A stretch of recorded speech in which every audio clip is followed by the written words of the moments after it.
வணக்கம். திண்ணைக்கு வந்த சொந்தங்களுக்கு என்னுடைய அன்பான வரவேற்புகள். பொதுவாக வெந்தயம்னு சொன்னாலே அது நீரிழிவுக்கு மருந்தாகும், உடலை குளிர வைக்கும்.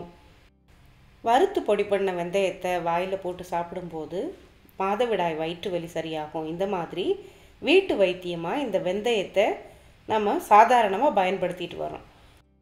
இப்படி நம்ம அன்றாடம் பயன்படுத்திட்டு வர்ற இந்த வெந்தயத்தில் நமக்கு தெரியாத இன்னும் பல நல்ல விஷயங்கள் இருக்குது. அதைத்தான் இந்த பதிவில் பார்க்க போகிறோம்.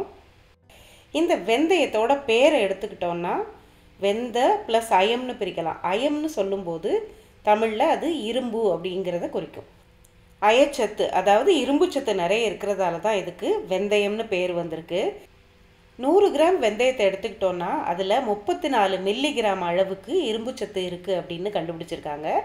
அதனால் இரும்பு சத்து குறைபாட்டை நீக்கிறதுக்கு வெந்தயத்தை தாராளமாக நம்ம உணவில் சேர்த்துக்கலாம். வெந்தயத்துக்கு பித்தத்தை குறைக்கக்கூடிய குணம் இருக்குது. நம்மளில் பலருக்கு உணவு சாப்பிட்ட உடனே நிறைய அமில சுரப்பு காரணமாக நெஞ்செரிச்சல் ஏற்படும். உணவு சாப்பிட்டது மேலே வர்ற மாதிரி இருக்கும். அந்த மாதிரி இருக்கிறவங்களுக்கு இந்த வெந்தயம் ஒரு நல்ல மருந்து அப்படின்னு சொல்கிறாங்க. சாப்பிட்ட பிறகு வெந்தயத்தை தண்ணீரில் கொதிக்க வச்சு அதை தேன் கலந்து தேநீர் மாதிரி குடிச்சிட்டு வந்தால் அஜீரணம், இந்த அதிக அமில சுரப்பு பிரச்சனைகள்லாம் தீரும். அது தவிர அல்சர் இருக்கிறவங்க கூட இந்த வெந்தய தேநீரை தொடர்ந்து குடிச்சிட்டு வரும்போது அதுக்கு நல்ல பலன் கிடைக்கும் அப்படின்னு சொல்கிறாங்க. பொதுவாக குழந்தை பெற்று குழந்தைக்கு பால் கொடுக்குற அம்மாக்களுக்கு இந்த வெந்தயத்தை வெந்தய பால் கஞ்சி வச்சு கொடுப்பாங்க. இது தவிர கருப்பட்டி சேர்த்து வெந்தய களி பண்ணி கொடுப்பாங்க. இதெல்லாம் அந்த தாய்மார்களுக்கு நல்ல பால் சுரப்புக்கும் குழந்தைகள் நல்ல ஆரோக்கியமாக வளர்கிறதுக்கும் உதவும் அப்படின்னு சொல்கிறாங்க.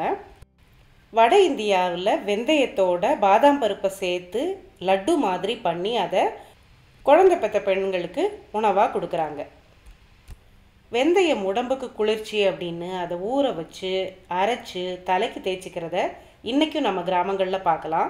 நம்ம சேனலில் கூட வெந்தயம் சேர்த்து தயாரிக்கிற இயற்கையான குளியல் பொடியோட செய்முறை இருக்குது. இந்த வெந்தயத்தை தலைக்கு தேய்ச்சி குளிக்கும்போது உடல் சூடு, கண் எரிச்சல்லாம் நல்லாவே குறையும் அப்படின்னு சொல்லுவாங்க. வெந்தயத்தில் நார்ச்சத்து அதிகம் இருக்குது. அது தவிர நிறைய பி வைட்டமின்ஸ் இருக்குது. நார்ச்சத்து அதிகம் இருக்கிறதால இது நீரிழிவை குறைக்கவும் நம்ம உடலில் இருக்கிற கெட்ட கொழுப்பை குறைச்சி ரத்தத்தை சுத்திகரிக்கவும் பயன்படுது அப்படின்னு சொல்கிறாங்க. வெந்தயம், ஓமம், கருஞ்சீரகம் இந்த 3ஐயும் சேர்த்து வறுத்து அதை பொடி பண்ணி அதை நம்ம தொடர்ந்து சாப்பிட்டுட்டு வந்தோம்னா இது வயிற்று பிரச்சனைகளுக்கு நல்ல தீர்வை கொடுக்கும் அப்படின்னு சொல்லுவாங்க. இது பாட்டி வைத்தியத்தில் சொல்லப்படுற ஒரு குறிப்பு.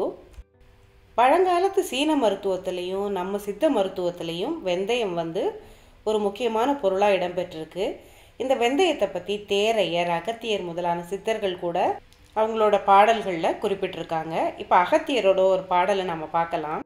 இந்த வெந்தயம் எதுக்கெல்லாம் பயன்படும் அப்படின்னு அகத்தியர் இந்த பாடலை சொல்லியிருக்காரு. பிள்ளை கணக்காய்ச்சல், வேத சீத கழிச்சல், தொல்லை செய்யும் மேகம் தொலையுங்கான், உள்ளபடி வெச்சென்ற மேனி மிகவும் குளிர்ச்சியதாம், அச்சமில்லை வெந்தயத்திற்காய். அதாவது வெந்தயம் இருக்கும்போது நம்ம பயப்பட வேண்டியதில்லை. எதுக்கெல்லாம்?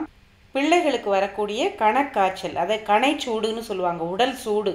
இந்த குழந்தைகள் உடம்பு தேராமல் மெலிவாகவே இருப்பாங்க. அப்போ அவங்களுக்கு இந்த கணைச்சூடு இருக்குது அப்படின்னு சொல்லுவாங்க. அது சரியாகிறதுக்கு வெந்தயம் உதவும்னு சொல்கிறாரு. வேத சீத கழிச்சல், குழந்தைங்களுக்கு வர்ற வயிற்றுப்போக்கு தொந்தரவுகள். தொல்லை செய்யும் மேகம், மேகம்ங்கிறது இங்கே நீரிழிவை குறிக்குது. இதெல்லாம் தொலையும் கான், உள்ளபடி வெச்சென்ற மேனி மிகவும் குளிர்ச்சியதாம். அதாவது வெம்மையாக இருக்கிற உடம்பு மிகவும் குளிர்ச்சி அடையும். அதனால் இந்த உடம்பில் இருக்கிற இந்த சூடு காரணமாக வரக்கூடிய நோய்கள் எல்லாம் நீங்கிரும் அப்படிங்கிறது தான் அகத்தியரோட இந்த பாடலில் உள்ள கருத்து. இத்தனை நல்ல பலன்கள் இருக்கிறதால தான் வெந்தயம் நம்ம சமையலில் ஒரு தவிர்க்க முடியாத உணவுப் பொருளாக இருக்குது. தாளிக்கிறதுல தொடங்கி தலைக்கு அரைச்சி தடவுறது வரைக்கும் ஏகப்பட்ட விதங்களில் நம்ம இந்த வெந்தயத்தை பயன்படுத்துகிறோம். வெந்தயத்தில் எந்த அளவு பலன்கள் இருக்கோ அதே பலன்கள் நமக்கு வெந்தய கீரை சாப்பிடும் போதும் கிடைக்கும். அது தவிர கீரையில் நமக்கு அதிகப்படியான நார்ச்சத்து இருக்குது. அதனால் கீரை சாப்பிட்றது இன்னும் நல்லது நமக்கு. வெந்தய கீரையாக இருந்தாலும் சரி, அது மற்ற எந்த கீரையாக இருந்தாலும் சரி, அதை இரவு நேரத்தில் நம்ம சாப்பிடக்கூடாது. கீரைகளை மதிய நேரத்தில் மட்டும் சாப்பிட்றது தான் நல்லது. ஆனால் எவ்வளவு நன்மைகள் இருந்தாலும் சில பொருட்களை குறிப்பிட்ட அளவோடு சாப்பிடும்போது தான் அதோட நன்மைகள் நமக்கு முழுமையாக கிடைக்கும். அதனால் குறைந்த அளவில் நம்ம தொடர்ச்சியாக பயன்படுத்தி நிறைந்த பலனை பெறலாம். உடம்பு குளிர்ச்சியாக்குற பொருள் அப்படிங்கிறதால இதை நிறைய அளவில் சேர்க்கும்போது நமக்கு உடம்பு ரொம்ப குளிர்ச்சி அடைஞ்சா அதனால் என்னென்ன பின்விளைவுகள் வருமோ அதெல்லாம் வர வாய்ப்பு இருக்குது.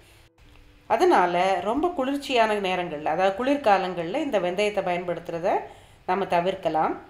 மற்றபடி உணவே மருந்து அப்படிங்கிற வகையில் வெந்தயம் ரொம்ப பலனளிக்கக்கூடிய ஒரு அருமருந்துன்னே சொல்லலாம்.